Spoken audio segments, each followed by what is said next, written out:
ક્રિષ્ના કોમ્પ્લેક્સના બીજા માળે એક 15 બાય 15ની રૂમમાં ગેસ લીકેજ બાદ બ્લાસ્ટ થતા 7 યુવાનો દાઝી ગયા હતા।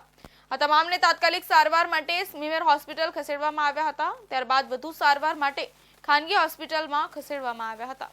સુરતના ફૂલપાડા વિસ્તારની ઘટના સામે આવી છે। બીજો માળ ક્રિષ્ના કોમ્પ્લેક્સ ફૂલપાડા 1 રોડ ખાતે એક 15 બાય 15ની રૂમમાં 10 જેટલા યુવાનો દ્વારા કેટર્સ માટે જમવાનું બનાવવામાં આવી રહ્યું હતું।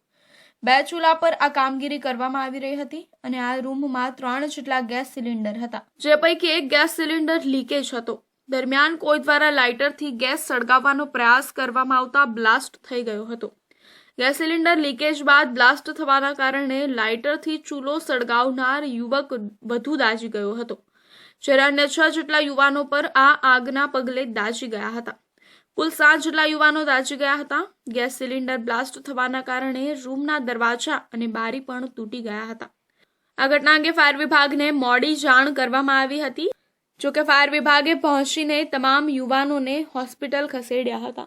આજે મારો અશ્વની કુમાર ફૂલપાડા ગામની અંદર અહીંયા ક્રિષ્ના એપાર્ટમેન્ટ છે, ત્યાં એક નાનો એવો મેસનો રોજગારી માટે ધંધો ચાલુ કરેલો, પરંતુ આ મેસની અંદર કોઈ પરમિશન નથી હોતી।